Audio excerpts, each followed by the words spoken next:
नेपाळથી આજે જે અમારી ટીમ આજે સાંજે ત્યાં જઈને તમામ ગામના લોકો સુધી સહાયતા અને રાહત સામગ્રી પહોંચાડી, ભોજનની સામગ્રી નાના બાળકો સુધી પહોંચતી કરી છે। नेपाળમાં ભૂકંપે સર્જેલી તારાજીનો અંદાજો મેળવવા આજે ભારતના પણ રાષ્ટ્રીય સુરક્ષા સલાહકાર અજીત ડોભાલ અને વિદેશ સચિવ એસ જયશંકર કાઠમંડુ પહોંચ્યા છે। પરંતુ મહત્વપૂર્ણ વાત એ છે કે જે नेपाળનું વહીવટી તંત્ર છે એ ક્યારે આ પ્રકારની તેણે તબાહી જોઈ નથી। ઇતિહાસ રહ્યો છે તેનો કે આ પ્રકારનો જે ભૂકંપ છે 81 વર્ષ પહેલા આવ્યો હતો, એટલે આ પ્રકારનું વહીવટી તંત્ર પણ એને પહોંચી નથી વળી શકતું, કારણ કે સહાય તો આવી રહી છે પરંતુ લોકો સુધી કેવી રીતે પહોંચાડવી એ પણ એક મોટો સવાલ બની ગયો છે સ્થાનિક વહીવટી તંત્ર માટે।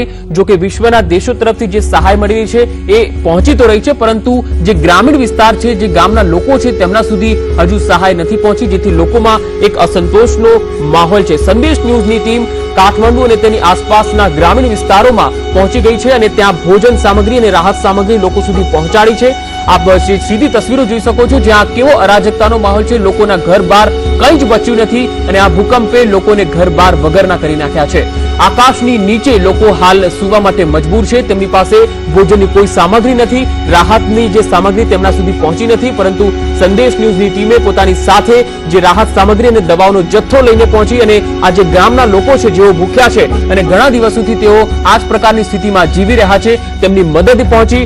અમારા તમામ સભ્યોએ અલગ અલગ વિસ્તારોમાં જઈને આ જે તમામ પીડિતો છે તેમની સુધી મદદ પહોંચાડી છે, દવાઓનો જથ્થો પહોંચાડ્યો છે। પરંતુ અહીં એક મોટો સવાલ એ છે કે જે રાહત સામગ્રી પહોંચી રહી છે એ નાના ગામડાના લોકો સુધી કેવી રીતે પહોંચાડવી, આ એક મેનેજમેન્ટ લેવલનો એક સવાલ છે, કારણ કે नेपाળ સરકારે આ પ્રકારની તબાહી પહેલા ક્યારેય નથી જોઈ અને એનું જ કારણ છે કે આ એક મોટી તબાહીના કારણે ત્યાંનું જે સરકાર છે એ રાહત સામગ્રી લોકો સુધી પહોંચાડવા માટે એક પ્રકારનું મેનેજમેન્ટ પણ નથી ગોઠવી શકી। રાહત તો મળી રહી છે પરંતુ લોકો સુધી એ પહોંચી નથી રહી, તેનો લાભ લોકો સુધી આવી નથી રહ્યો, જેના કારણે લોકોમાં પણ એક પ્રકારનો એક માહોલ છે, અરાજકતાનો માહોલ છે, લોકોમાં રોષનો માહોલ છે। સંદેશ ન્યૂઝની ટીમે છેલ્લા 2 દિવસથી नेपाળના આ વિવિધ ગામડાઓમાં જઈને રાહત સામગ્રી પહોંચાડવાનું કાર્ય કર્યું છે। આજે પણ સંદેશ ન્યૂઝે કાઠમંડુથી 50 કિલોમીટર દૂર આવેલા એ ગામોમાં પહોંચી જ્યાં રાહત સામગ્રી અને દવાઓનો જથ્થો વિના જ લોકો આકાશ નીચે સૂઈ રહ્યા છે, તેમની પાસે કોઈ સામાન પણ ભોજનનો બચ્યો ન હતો, પરંતુ આજે અમારી ટીમે ત્યાં પહોંચીને લોકો સુધી ભોજનની સામગ્રી પહોંચાડી છે। લોકોએ પણ ખાસ કરીને સંદેશ ન્યૂઝનો ખૂબ આભાર માન્યો। તેમણે એવું પણ જણાવ્યું કે હજુ સુધી રાહત સામગ્રી પહોંચાડનાર મીડિયાની આ એક પહેલી ટીમ તેમની ગામે પહોંચી છે, હજુ સુધી કોઈ પણ પ્રકારની મદદ આ ગામમાં પહોંચી નથી। તો नेपाળની અંદર જે 7.9ની તીવ્રતાનો ભૂકંપ આવ્યો અને જે તબાહી સર્જાઈ તેમાં સૌથી વધારે મુશ્કેલી જે ગામમાં લોકો રહે છે તેઓને પડી રહી છે, કારણ કે શહેરી વિસ્તારોમાં જે તબાહી થઈ છે ત્યાં લોકોને દવાઓનો જથ્થો તો મળી રહ્યો છે, લોકો હોસ્પિટલોમાં દવાઓ પણ લઈ રહ્યા છે, તેમની સુધી રાહત સામગ્રી પહોંચી રહી છે, પરંતુ જે ગ્રામીણ વિસ્તારો છે ત્યાં જે તબાહીના મંજર આપ જોઈ રહ્યા છો એ ખૂબ જ ભયાવહ દ્રશ્યો છે, ખૂબ જ ડરાવી દેનારા દ્રશ્યો છે અને હવે એ કહેવું ભારે મુશ્કેલ છે કે ક્યારે આ ગ્રામીણ વિસ્તારો ઉભરીને બહાર આવશે, ક્યારે એમની જિંદગી, જ્યારે એમનું જનજીવન એ પાટા પર પાછું આવશે, કહેવું ખૂબ જ મુશ્કેલ છે। આ नेपाળની તબાહીના એ દ્રશ્યો છે જે ગ્રામીણ વિસ્તારમાંથી નીકળીને આવી રહ્યા છે। શહેરી વિસ્તારના એ દ્રશ્યો જે અત્યાર સુધી આપણે જોતા આવ્યા, કાઠમંડુના દ્રશ્યો જોયા, લામજુંગના દ્રશ્યો જોયા, પરંતુ એ ગ્રામીણ વિસ્તારના એ દ્રશ્યો જ્યાં લોકો આજે પણ એ હાડમારીમાં રહી રહ્યા છે। છેલ્લા 4 દિવસથી તેમની પાસે ઘરબાર તો તૂટી જ ગયા છે, પરંતુ તેમના જે જમવાની જે સામગ્રી, ભોજનની સામગ્રી છે એ પણ નથી। ઘણા વૃદ્ધો પણ તેમાં છે જેઓ ઘણી દવાઓ લઈ રહ્યા છે, પરંતુ તેમની પાસે દવાઓનો પણ જથ્થો નથી, ક્યાં જાય તો જાય કહાં, આ પ્રકારની સ્થિતિ તેમની પાસે છે, કારણ કે અહીં તો વાહન વ્યવહારની પણ કોઈ સુવિધા આ પ્રકારની સિચ્યુએશનમાં હોતી નથી। ત્યારે સંદેશ ન્યૂઝની ટીમે ગ્રાઉન્ડ રિપોર્ટ કરવા માટે કાઠમંડુની નજીકના આવેલા 50 કિલોમીટર દૂરીના ગામડાઓમાં પહોંચી અને ભોજન સામગ્રી અને દવાઓનો જથ્થો આ તમામ પીડિત લોકો સુધી પહોંચતો કર્યો છે। नेपाળમાં જે તબાહી આવી છે એ 81 વર્ષ થઈ ગયા છે। આ પ્રકારની તબાહી 81 વર્ષ પહેલા नेपाળના ઇતિહાસમાં જોવા મળી હતી અને પહેલી વાર એવું બન્યું છે કે આ બીજી એકવાર મોટી તબાહી नेपाળ પર આફતની જેમ તૂટી પડી છે અને 6000 ને પાર મૃત્યુઆંક પહોંચી ગયો છે અને જે ઘાયલો છે તેમનો આંકડો 10,000 ને પાર પહોંચી ગયો છે। લોકો હજુ પણ સહાય ઝંકી રહ્યા છે કે તેમના સુધી સહાય પહોંચે। આપણે એ પણ જણાવી દઈએ કે જ્યારે એરપોર્ટથી જે મદદ પહોંચી રહી છે, જે વિવિધ દેશો તરફથી, ભારત તરફથી પણ જે રાહત સામગ્રી મોકલવામાં આવી રહી છે, જ્યારે એ રાહત સામગ્રી લોકો સુધી પહોંચે છે ત્યારે આ પીડિતો લાંબી લાંબી કતારો લગાવીને એક જાણે કે કેટલાય સમયથી રાહ જોઈ રહ્યા હોય ભોજન સામગ્રીની, એ રીતે લાંબી કતારો લગાવીને જાણે લૂંટ મચતી હોય એ પ્રકારના દ્રશ્યો પણ આજે અહીં જોવા મળ્યા હતા। કારણ કે રાહત સામગ્રી ઘણા એ વિસ્તારોમાં પહોંચી નથી અને એક વખત જ્યારે કોઈ ટ્રક ત્યાં રાહત સામગ્રી લઈને પહોંચી પણ જાય છે ત્યારે એ લોકો દોડતા આવે છે અને એ રાહત સામગ્રી પોતે છૂટાવે છે। તો આ પ્રકારના દ્રશ્યો નેપાળમાં હાલ જોવા મળી રહ્યા છે।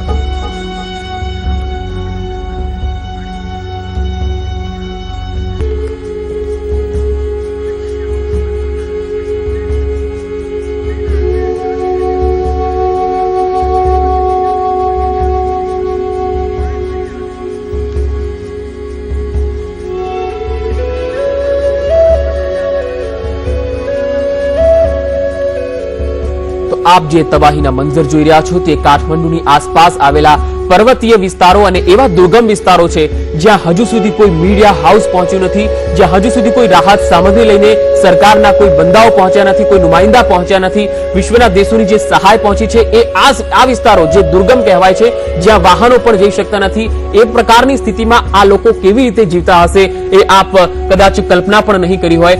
પરંતુ આ લોકોના દુર્ગમ વિસ્તારોને જાયજા લેવા માટે, તેમની પરિસ્થિતિને જોવા અને તેમને મદદ કરવા માટે સંદેશ ન્યૂઝની ટીમ આ દુર્ગમ વિસ્તારોમાં પહોંચી છે, જ્યાં હજુ સુધી કોઈ રાહત ટીમ આવી નથી। સંદેશ ન્યૂઝની ટીમે આ દુર્ગમ વિસ્તારોમાં પહોંચીને દવાઓનો અને રાહતોનો જે જથ્થો છે એ એમના સુધી પહોંચતો કર્યો છે। જો કે જે પીડિતો છે તેઓએ પણ સંદેશ ન્યૂઝનો આભાર માન્યો અને તેમણે એ વાત પણ સ્પષ્ટ રૂપથી કહી કે આ દુર્ગમ વિસ્તારોમાં હજુ સુધી પહેલું એક મીડિયા હાઉસ તેમના સુધી પહોંચ્યું છે રાહત સામગ્રી લઈને। હજુ સુધી તેમની સુધ કોઈ લીધી નથી, પરંતુ એ વાત અહીં અસ્થાને છે કારણ કે આ પ્રકારની એક મોટી સ્થિતિ નેપાળ દેશ પર આવી છે, કારણ કે ઇતિહાસનો આ એક મોટી આફત છે અને તેમાંથી બહાર આવતા કદાચ નેપાળને વર્ષો લાગી શકે છે, કારણ કે નેપાળનું એક પ્રવાસન ઉદ્યોગ પણ હતો। પ્રવાસન ઉદ્યોગને લઈને નેપાળ વિશ્વભરમાં જાણીતું હતું અને જે લોકો વિદેશમાંથી નેપાળમાં આવતા હતા એ પણ ખાસ કરીને તેના જે જાણીતા સ્થળો છે એ જોવા માટે આવતા હતા, પરંતુ ભૂકંપના કારણે હવે આ પ્રકારના સ્થાનો હવે રહ્યા નથી। અમારા સંવાદદાતા ગૌરવ પટેલે અહીં પહોંચીને ત્યાંના લોકોની સ્થિતિનો તાગ મેળવ્યો હતો। નેપાળમાં આવેલા ભૂકંપને કારણે હજારો લોકો બેઘર થયા હતા અને એવા ઘણા પરિવારો હતા જે નેપાળની બહાર હતા, તેઓ કાઠમંડુ પહોંચ્યા છે। હવે રસ્તાઓ ખુલતા તેઓ પરિવારો પોતાના ઘર તરફ જઈ રહ્યા છે। તમે જોઈ શકો છો કે બસમાં જગ્યા ન હોવાથી તેઓ બસની છત પર બેસીને સવારી કર્યા છે। ક્યાંક ને ક્યાંક હજુ પણ નેપાળમાં ડર અને ભયનો માહોલ છે। આ લોકો આજે પોતાના ઘર તરફ રવાના થઈ રહ્યા છે અને આજે તેમના પરિવારને મળવાનો મોકો મળશે અને ખરેખર શું થયું છે તે જોવાનો મોકો મળશે। છેલ્લા શનિવારના દિવસે જે ભૂકંપ આવ્યો તે દિવસે લઈને અત્યાર સુધી તેઓનો પરિવાર સાથે કોઈ મુલાકાત થઈ નથી અને આજ એમની આશા છે કે પરિવાર સુખ શાંતિથી રહેતો હોય અને તેમને કોઈ નુકસાન ના થયું હોય। કેમેરામેન નિધિશીલ લોહાર સાથે ગૌરવ પટેલ, સંદેશ ન્યૂઝ, કાઠમંડુ। તો સંદેશ ન્યૂઝની ટીમ કાઠમંડુના એવા દુર્ગમ અને પર્વતીય વિસ્તારો પર પહોંચી છે જ્યાં લોકો પાસે હજુ રાહત સામગ્રીનો પ્રવાહ પહોંચ્યો નથી। સંદેશ ન્યૂઝની ટીમ રાહત સામગ્રી લઈને આ વિસ્તારોમાં પહોંચી અને જે લોકોને જરૂરિયાત છે એ લોકો સુધી રાહત સામગ્રી પહોંચાડી હતી। કાઠમંડુથી 50 કિલોમીટરની આસપાસના એ દુર્ગમ વિસ્તારો જે પર્વતીય વિસ્તારો છે જ્યાં કોઈ મીડિયા હાઉસ પણ હજુ પહોંચ્યું નથી, જ્યાં રાહત સામગ્રી લઈને કોઈ વાહન પણ હજુ સુધી પહોંચ્યું નથી। લોકો આશા રાખી રહ્યા છે કે હવે શું થશે, કોઈ વ્યક્તિ આવે અને તેમને રાહત પહોંચાડે। સંદેશ ન્યૂઝની ટીમે આ દુર્ગમ વિસ્તારોની મુલાકાત લીધી અને એ વિસ્તારો આપ આ દ્રશ્યમાન થઈ શકે છે। ટીવી સ્ક્રીન પર આપ જોઈ શકો છો કે કેવી રીતે લોકો અહીં રહી રહ્યા છે, ખુલ્લા આકાશની નીચે જીવવા મજબૂર બન્યા છે। ભૂકંપ બાદ યોગ્ય મદદ ન મળવાથી પણ ક્યાંક ને ક્યાંક લોકોમાં નારાજગી પણ છે, કારણ કે રાહત સામગ્રી લાવી રહેલા ટ્રકોમાં ક્યાંક ક્યાંક એટલા વિસ્તારોમાં લૂંટફાટ પણ જોવા મળી છે, કારણ કે કેટલાય ટન રિલીફ મટીરીયલ એરપોર્ટ અને રાહત કેમ્પોમાં ફસાયેલું છે અને તેને રિલીઝ કરવામાં પણ એક મેનેજમેન્ટની જરૂર હોય છે। જરૂરિયાતમંદ લોકો સુધી હજુ જથ્થો નથી પહોંચી રહ્યો। ભૂકંપ બાદ લોકો ખુલ્લામાં સૂવા માટે મજબૂર છે। બીજી તરફ હવામાન પણ કાળો કેર વર્તાવી રહ્યું છે, કારણ કે વરસાદની પણ ઘણી જગ્યાએ ખબર મળી રહી છે, તો લોકોની જે મુશ્કેલી છે એ વધારે ને વધારે વધતી જ ગઈ છે।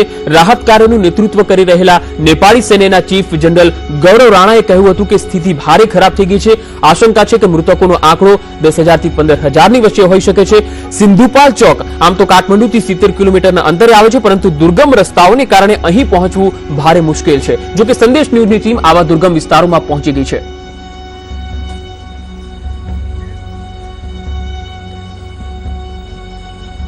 સંદેશ ન્યૂઝના ચેનલ હેડ વિવેક ભટ્ટે પણ પરિસ્થિતિનો તાગ મેળવ્યો હતો અને ભોજન સામગ્રી આ પીડિતો સુધી પહોંચાડી હતી। यहाँ तक लाया जा रहा है और नेपाल 7 दिनों से नेपाल आर्मी का हर एक जवान राहत कार्य में लगा हुआ है और ये जो सामान यहाँ पर पहुंच रहा है वो किसी भी हालत में जो दूर दराज पहाड़ों पे जो घर हैं वहां तक पहुंच जाए और लोगों के लिए एक सहारा बने, ये उनकी पहली प्राथमिकता है। खास तौर पर खाना है, रेडी टू ईट मील है, साथ में टेंट्स हैं क्योंकि सारे लोगों के घर जो है वो बर्बाद हो चुके हैं और ऐसे में टेंट का सहारा लिया जा सकता है। तो नेपाल आर्मी के जवान ये जो टेंट्स यहाँ पर आए हैं, खाना यहाँ पर आया हुआ है, पानी यहाँ पर आया हुआ है, ये तमाम जो बेसिक सुविधाएं हैं वो वहां तक पहुंचाने की कोशिश कर रहे हैं। यहाँ से लगातार पिछले 7 दिन से हर 1 घंटे में एक ट्रक यहाँ से निकल रहा है। वो ट्रक जा रहा है उन दूर दराज इलाकों में जहां पर लोग अभी भी फंसे हुए हैं, जहां पर लोगों तक अब तक जो है वो राहत सामग्री नहीं पहुंची है, वहां पर पहुंचाने की कोशिश की जा रही है। हालात बिगड़ रहे हैं लेकिन नेपाल आर्मी का एक एक जवान इस राहत कार्य में जुड़ा हुआ है। कैमरामैन युधिष्ठिर लोहार के साथ विवेक भट्ट।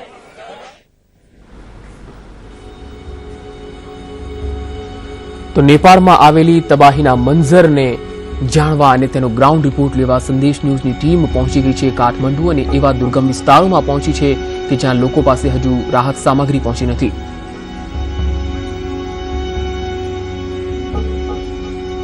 सिंधुपाल चुक जिले के सुकुटे गांव में और यहाँ पर आसपास के जितने भी गांव हैं वो सब आप देख सकते हैं कि पूरी तरीके से तबाह हो चुके हैं। यहाँ पर अभी तक सरकार की कोई मदद नहीं पहुंची है। हालांकि यहाँ पर काठमांडू एयरपोर्ट पे हमने देखा था तो भारी तादाद में जो है वो राहत का सामान वहां पर आके पड़ा हुआ है, लेकिन यहाँ पर अभी तक कुछ पहुंचा नहीं है। ऐसे कई यहाँ पर सैकड़ों ऐसे विलेज हैं, सैकड़ों ऐसे गांव हैं जहां तक अभी तक कोई मदद नहीं पहुंची है। यहाँ पर घर के लोगों के पास में रहने के लिए कुछ नहीं, आप देख सकते हैं कि सब कुछ तबाह हो चुका है और न ही यहाँ पर कोई रिलीफ कैंप है। लिहाजा जो मदद पहुंच रही है वो नेपाल तक पहुंच रही है, लेकिन उसके आगे जो काठमांडू और उसके भक्तपुर के आगे तक जो गांव है वहां तक कोई मदद नहीं पहुंच रही। आप पूरा का पूरा गांव देख सकते हैं, पूरा का पूरा गांव तबाह हो चुका है, सारा खंडर में तब्दील हो चुका है। एक समय ये हंसता खेलता खुशी से भरा हुआ गांव था, लेकिन आज हर किसी के मन में चिंता है। लोगों को समझ में नहीं आ रहा है कि आखिर वो क्या करें, कहां से शुरू करें, ये लोगों के सामने सबसे बड़ा सवाल है। अभी जिसको जैसे जो भी चीज मिल रही है उससे फिलहाल अपना गुजारा चल रहा है।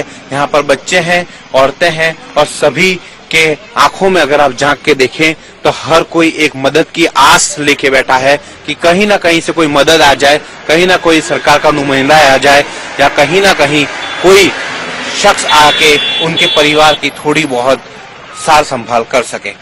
कैमरामैन युधिष्ठिर लोहार के साथ विवेक कुमार भट्ट, सुकुटे गांव, सिंधुपाल चुक डिस्ट्रिक्ट, नेपाल।